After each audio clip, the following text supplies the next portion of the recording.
Sir एक सवाल है, रामजी लाल सुमन ने ये कहा कि इस जन्म में मैं माफ़ी नहीं मांगूंगा, तो इसके बारे में आप क्या कहना चाहते हैं? देखिए साहब, मैं एक चीज़ बताऊँ लास्ट है ना कि देश के इतने बड़े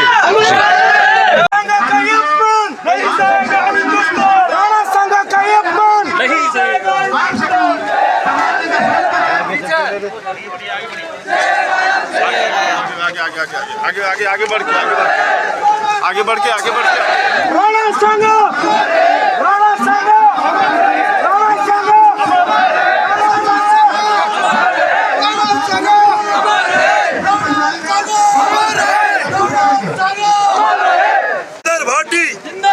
रविंदर भाटी जिंदाबाद, रमशा भाटी जिंदाबाद, रमशा भाटी जिंदाबाद, रमशा भाटी जिंदाबाद।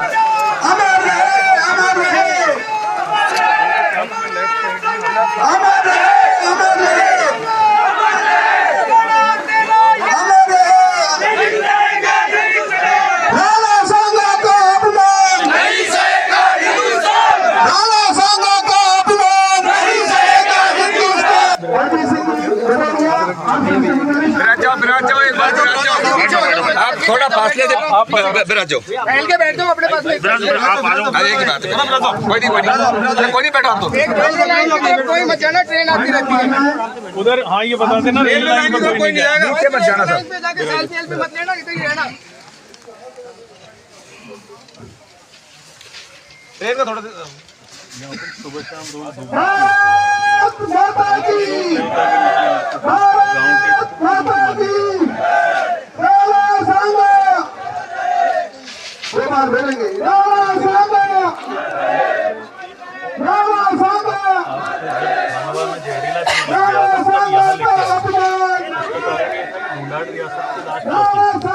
इसके बाद मेवाड़ शुरू हो जाता था। ढूंढाड़ के राजा पृथ्वीराज आपके विश्वास थे, वो यहाँ लेकर मांडलगढ़ में अंतिम संस्कार, अंतिम लीला स्थली है। फिर आमेर महाराज पृथ्वीराज जी ने यहाँ पे एक बड़ा स्मारक बना दिया था उसी समय, जो अंग्रेजों के समय में खुर्द-बुर्द हो गया। चबूतरा पूरा, और इधर भी आप थोड़ा सा साइड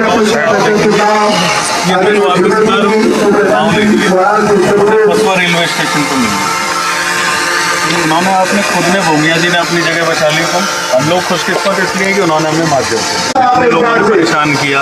2 सांप आए हुकुम यहाँ चबूतरे पर आगे रो दिए थे, एक पीला सांप, एक काला सांप।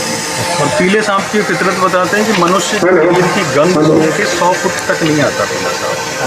वो दोनों सांप 3 घंटे तक यहाँ रहे। जब वो सांप आए तो सब लोग फिर भाग गए उससे, जो परेशान रहे। और वो सांप यहाँ रुके नहीं। जैसे कोई मालिक अपनी जगह का इंस्पेक्शन करता है, वैसे वो पूरे 2.25 बीघा लैंड में घूम के एक सांप और दूसरा वहीं फन मार के बैठा।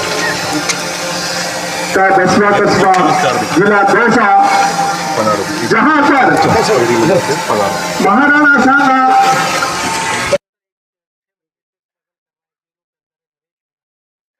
मैं आपको बताना चाहूँगा कि भील समुदाय का मेवाड़ राजवंश पे बहुत बड़ा, मैं कह सकता हूँ कि उनका बहुत बड़ा सहयोग रहा है।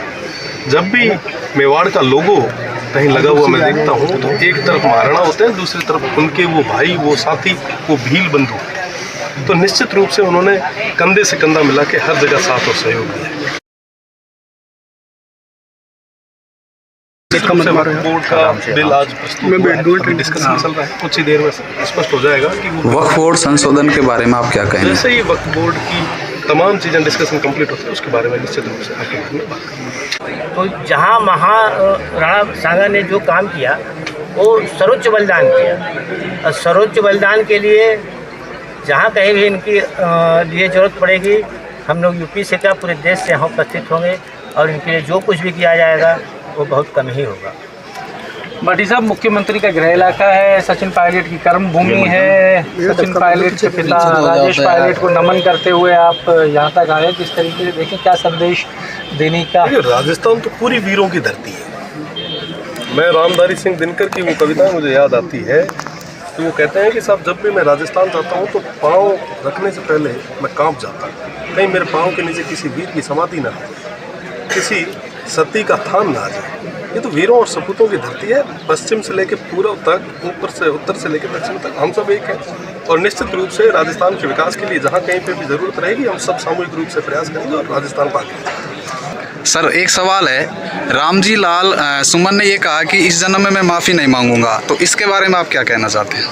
देखिए साहब, मैं एक चीज़ बताऊँ लास्ट है ना कि देश के इतने बड़े चरित्र पे, महापुरुष पे, वीर योद्धा पे इस तरीके से बयानबाजी और उसके बाद में इतना घमंड, कहीं ना कहीं मुझे लगता है कि उम्र का तकाजा है जो जिसे आगे बढ़ना होता है। जी जी जी, अकड़ जो है वो मुर्दे की पहचान है। बिल्कुल बिल्कुल सर, इंसान हुआ है जो लचीला होता है, बिल्कुल सही है, जो झुक के चलता है ना। जी, जो गलती की है आपने वो बहुत बड़ी गलती, आप माफ़ी भी मांगेंगे तो मुझे नहीं लगता कि कोई आपको माफ़ कर देगा। आपने जो कर्म किया, मैं तो आज यहाँ खड़ा हूँ, इनके तो साक्षात अवतार, साक्षात किस्से जो मुझे यहाँ के लोगों ने बताए, बिल्कुल सही। अपने आप सब चीज़ें होगी, समय के साथ आप देखते रहिए। थैंक्स। मान सिंह जो थे वो अकबर की तरफ से लड़ने गए थे महाराणा प्रताप से, और उनके वंशज आज डिप्टी सीएम हैं। इस तरीके से देखें इस राजनीति को जो स्टेटमेंट्स में चल रहा है, मतलब देखिए तो राजनीति की बातें हैं, और लेकिन हम लोग यहाँ उपस्थित हुए हैं महाराणा साहब को श्रद्धा सुमन अर्पित करने के लिए। और मेरी बहुत दिन से इच्छा थी कि कभी इस वीर भूमि के महावीरों के लिए हम श्रद्धा सुमन अर्पित कर पाएँ। और देखिए महापुरुष किसी एक समाज के नहीं होते, सर्व समाज के होते हैं, और सर्व समाज के महापुरुष जो काम करते हैं वो देश के लिए, राष्ट्र के लिए, जैसे महाराणा सांगा ने किया, या आप ये भी कर सकते हैं सर्व समाज के महापुरुषों में बाबा साहब को ले सकते हैं, ज्योतिबा फुले ने, ये सब समाज के लिए काम करते, किसी एक समाज के नहीं की। बोलो महाराणा सांगा की, बोलो यहाँ मौजूद सभी सूक्ष्म शक्तियों की। आज उत्तर प्रदेश बनारस की धरती से हमारे बीच में पहुंचे पूर्वांचल में राजपूती को जिन्होंने मजबूती से जिंदा किया हुआ है, ऐसे हम सब के गौरव आदरणीय ब्रजेश सिंह साहब और इस राजस्थान के सबसे बड़े यूथ आइकॉन, युवा जवानी, युवा रवानी, जिनके नाम से युवाओं में एक अजब जलजला, एक जोश आ जाता है, ऐसे हमारे भाई रविंद्र सिंह जी भाटी साहब सहित आदरणीय मंच और यहाँ विराजमान सभी साथियों, महाराणा सांगा की इस अंतिम महाप्रयाण स्थली में हम आप सभी का स्वागत करते हैं, अभिनंदन करते हैं।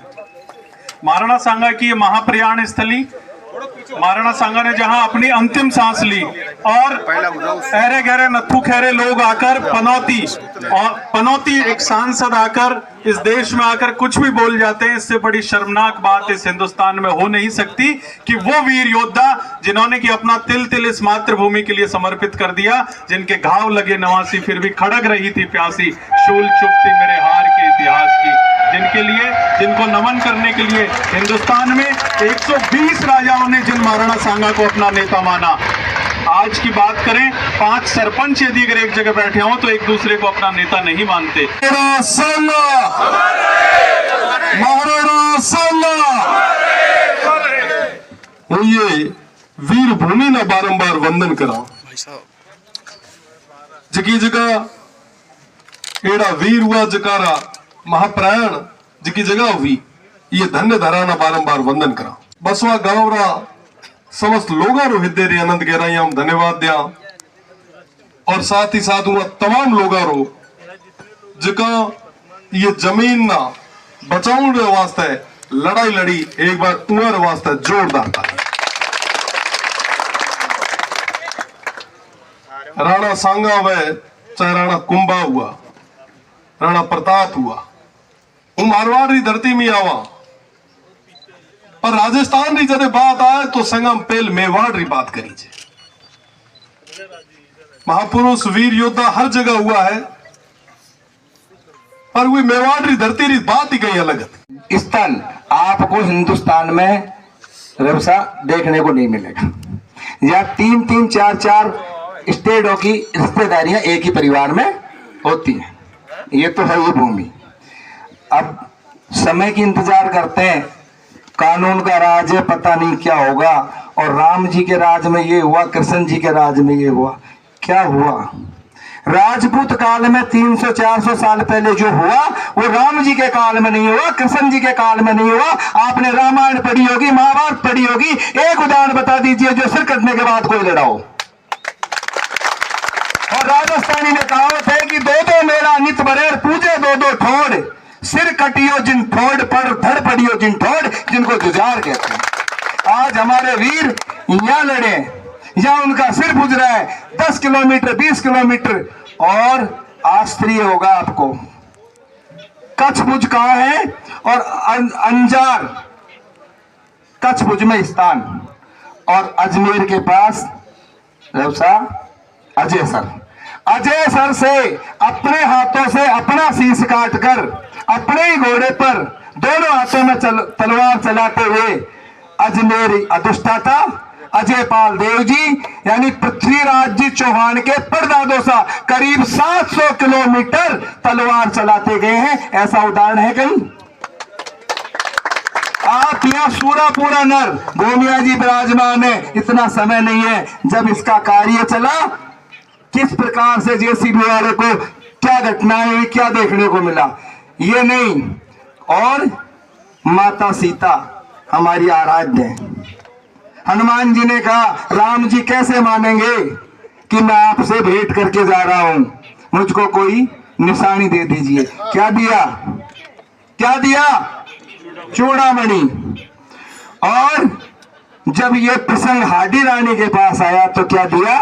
सिर काट के दे। ये अब हुआ है, उसको राजपूत काल कहते हैं।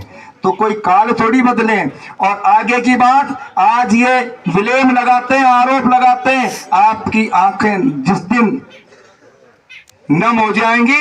अभी शक्ति बना ने बताया जब हसन का मेवाती 11 फुट के घोड़े पर होंगे और महाराणा सांगा 15 फुट के हाथी पर विराजमान होंगे। यह है सामाजिक समरसता का उदाहरण।